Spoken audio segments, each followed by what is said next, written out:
Hello, and welcome to Elder Dragon Skypelander. I'm Elder Dragon Zach. EDS is a group of friends who are passionate about Casual Commander and want to share that passion with you. Today we will be doing a deck tech over one of the new Jumpstart commanders. But before we get into that, we'd like you to take a moment to like this video, subscribe to the channel, and share with your friends. If you like what we do here, you can follow us on Instagram at Elder Dragon Skypelander, on Twitter at EDS_MTG, or you can join our Discord at the link below. If you're looking for extra ways to help support our content, check out our Patreon as well. We offer our patrons lots of exclusive content, including cards, custom altars and proxies, tokens, and more. Not to mention our patrons are automatically certified as dragons, and who doesn't want to be a dragon? Now, into the deck. Today's commander is Neyith of the Dire Hunt. Neyith is a 3/3 human warrior with whenever one or more creatures you control fight or become blocked, draw a card.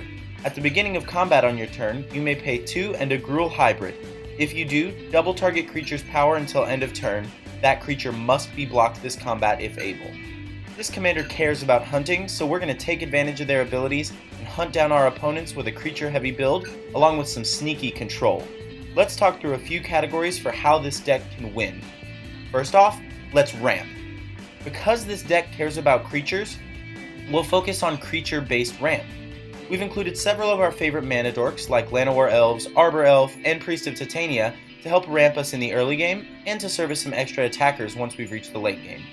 Some other notable ramp spells here are Cultivate, Harrow, and Kodama's Reach, all of which will get us extra lands onto the battlefield, and a big one, Zendikar Resurgent, which will double our mana to help activate our commander's ability and draw us a ton of extra cards for all the high-value creature spells. Speaking of card draw, let's check out our next category, Gimme Gimme. With all the creatures we will have doing combat, our commander should be drawing us a ton of cards throughout the game. But to supplement that, we've included a handful of high-value card draw spells to help keep us gassed up. Much like the Zendikar Resurgent, Beast Whisperer and Soul of the Harvest will be drawing us cards for every creature we play. And Runic Armasaur can refill our hand on every turn rotation by drawing us cards every time someone else activates a non-mana ability. But once we have all those cards, what do we do with them? Let's check out category number 3, Pay Your Taxes. With such creature and ramp-heavy deck, we'll often get off to a fast start, and this could definitely get us targeted by the rest of the table. To help slow them down and protect us further, we'll be using some taxing effects on their board to help keep us safe. First of all, Blood Moon. This deck is only 2 colors and runs a ton of basic lands, so this card will have very little effect on our board, but could absolutely shut down our opponents. We'll have a few cards in here that punish our opponents for playing non-creature spells, with Rurik-Thar the Unbowed and Cindervines, and we've got several slowing effects like Collector Oof and Root Maze, which will cause opponents' artifacts and lands to come in tapped and not allow opponents to activate abilities of artifacts. Now these light stacks pieces can definitely cause some salt around the table, so feel free to back off on this category to adjust to your meta.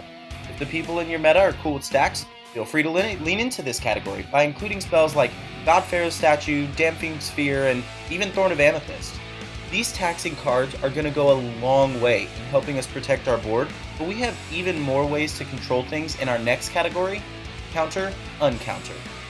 I've included a handful of cards that will help us protect our spells and creatures with things like Autumn's Veil, Deflecting Swat, and Pyroblast working as some conditional counter spells.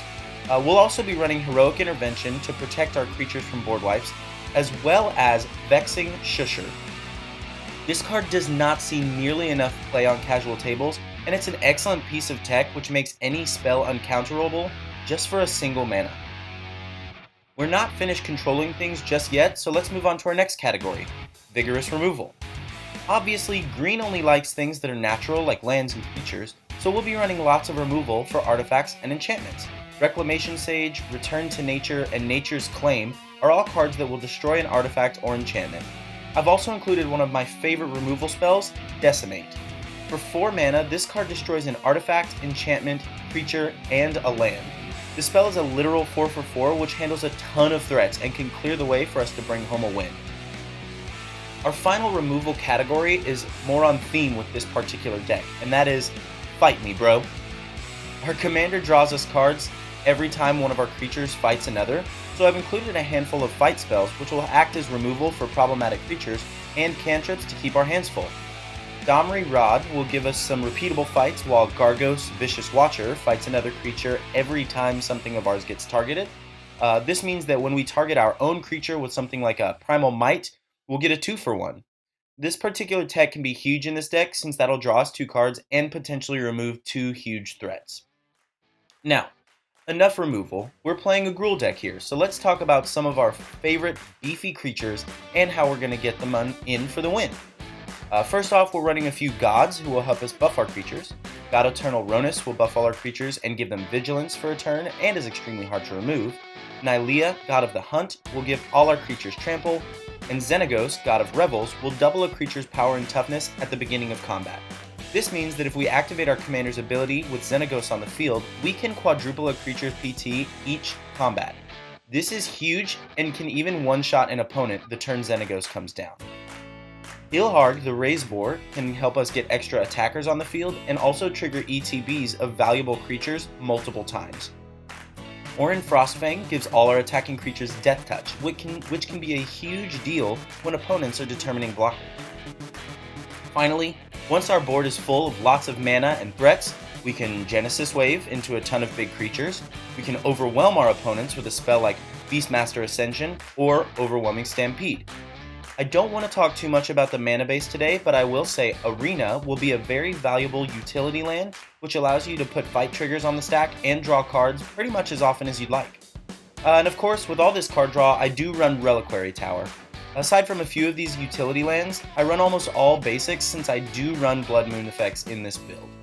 All that said, Neyith of the Dire Hunt is an awesome commander with a ton of flexibility in this build. Slot in all your favorite creatures, or fill it with stacks pieces. Either way, this deck was a ton of fun to build, and you can look forward to seeing it on the Elder Dragon Skypelander Twitch stream sometime soon. Leave a comment below with any creatures I missed that you think would be good at fighting all your opponents. If you enjoyed this video, don't forget to like and subscribe, and hit that bell notification so you don't miss any of our future videos. Be sure to follow us on Twitch, Instagram, and Twitter, and support us on Patreon for access to a ton of awesome bonus content. That brings this video to a close, so thanks for joining us, and we'll see you next time on Elder Dragon Skypelander!